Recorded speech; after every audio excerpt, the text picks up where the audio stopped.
और अब खबरें विस्तार से। खबर बीजापुर से, जहां शहीद जवानों को अंतिम सलामी दी गई। डीआरजी के 3 जवानों को अंतिम सलामी दी गई। मुठभेड़ में अब तक आपको बता दें 18 नक्सली बीजापुर में ढेर हुए। सभी नक्सलियों के शवों को बरामद कर लिया गया है।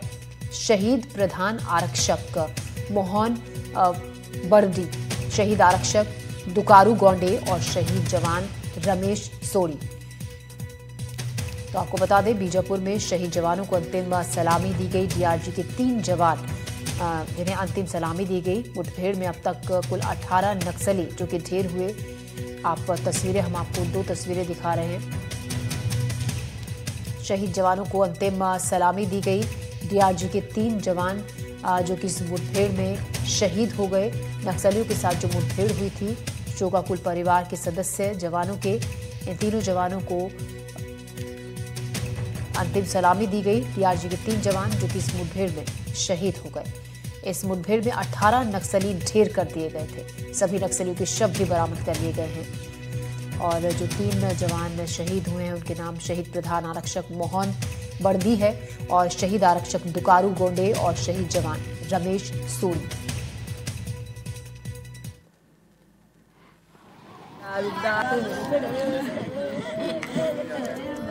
तो बीजापुर में नक्सलियों और जवानों के बीच मुठभेड़ हुई। लगातार यहां पर कई दिनों से सर्चिंग ऑपरेशन चल रहा है। बीजापुर के जंगलों में ये मुठभेड़ हुई जिसमें 3 जवान शहीद हो गए। डीआरजी के 3 जवान जिन्हें अंतिम सलामी दी गई। और इस मुठभेड़ में आपको ये भी बता दें कि 18 नक्सलियों को मार गिराया गया था। नक्सलियों की मूवमेंट की जानकारी जब इस इलाके में मिली थी तो सेना ने यहाँ पर ऑपरेशन चलाया। यहाँ पर जवानों ने ऑपरेशन चलाया और उसके बाद डीआरजी के 3 जवान इसमें शहीद हो गए हैं। तीनों जवानों को अंतिम सलामी दी गई। मुठभेड़ में 18 नक्सली जिन्हें जवानों ने ढेर किया था, सभी नक्सलियों के शव भी बरामद कर लिए गए हैं।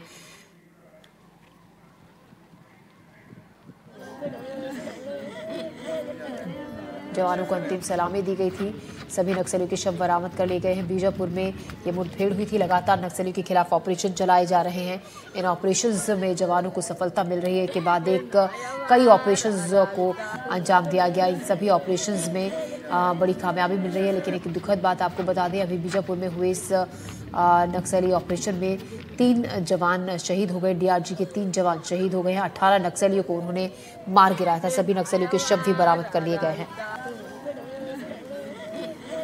मुठभेड़ में 18 नक्सली ढेर कर दिए गए थे। 3 जवानों को अंतिम सलामी दी गई। बीजापुर में ये मुठभेड़ हुई थी। काफ़ी देर तक यहाँ पर सर्च ऑपरेशन चलाया गया था और अभी भी यहाँ के आसपास के इलाकों में जहाँ पर नक्सलियों की मूवमेंट मिल रही है वहाँ पर ऑपरेशन चलाए जा रहे हैं। बीजापुर में ये मुठभेड़ हुई थी। इसी खबर पर ज़्यादा जानकारी के साथ विकास तिवारी हमारे सहयोगी हमारे साथ जुड़ रहे हैं इसी खबर पर। जी विकास। देखिए, बीजापुर में जिस तरह से कल एक बड़ी मुठभेड़ हुई और उसमें सबसे पहले बस्तराज जी ने बताया था कि 12 माओवादी मारे गए हैं, लेकिन 3 जवान भी शहीद हो गए थे। ये दुखद घटना थी। लेकिन आज दूसरे दिन अब उसकी संख्या बढ़कर 18 बताई जा रही है। हालांकि बस्तराज जी अभी इस वक्त बयान दे रहे हैं और बता रहे हैं कि किस तरह से पूरी घटना हुई। आज बीजापुर के पुलिस लाइन में तीनों ही शहीद जवानों को अंतिम सलामी दी गई। इस दौरान तीनों ही शहीद जवान के परिजन और साथ ही साथ बीजापुर के जो लोग और बस्तर आईजी और सीआरपीएफ के साथ साथ तमाम जनप्रतिनिधि उपस्थित थे। इस दौरान एक खास तस्वीर ये भी देखने को मिली कि जो जवान होते हैं वो शारीरिक और मानसिक तौर पर काफी मजबूत होते हैं, लेकिन किस तरह से 3 जवानों की शहादत उन्होंने देखी अपने साथी जवानों की, तो बहुत आखिरी तक उन्होंने अपनी भावनाओं को रोकने की कोशिश की। लेकिन जब उनके पार्थिव शरीर को एम्बुलेंस में वापस चढ़ाया गया तब जवान भी फूट कर रोने लगे। हालांकि बस्तर आईजी ने उन्हें इस दौरान समझाने की भी कोशिश की कि जवान रोके नहीं और जवानों का मनोबल हमेशा ऊंचा रहता है। इस दौरान जनप्रतिनिधियों में दंतेवाड़ा विधायक चैतराम अटामी भी थे, जिन्होंने कहा कि लड़ाई बहुत जल्द खत्म होने वाली है और बहुत जल्द बस्तर से माओवाद का समाप्ति कर दी जाएगी, सफाया कर दिया जाएगा।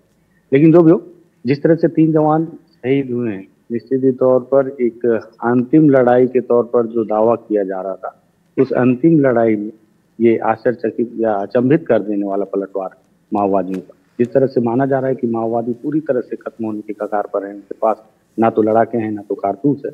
उसके बाद अगर वो इस तरह से पूरे दिन कल मुठभेड़ होती है और 18 माओवादी मारे जाते हैं, 3 जवान शहीद भी होते हैं, तो ये भी एक सवाल है कि क्या अभी भी जंगलों में कितनी की संख्या में माओवादी बचे हुए हैं, और बचे हैं तो उनके पास कितनी कारतूस?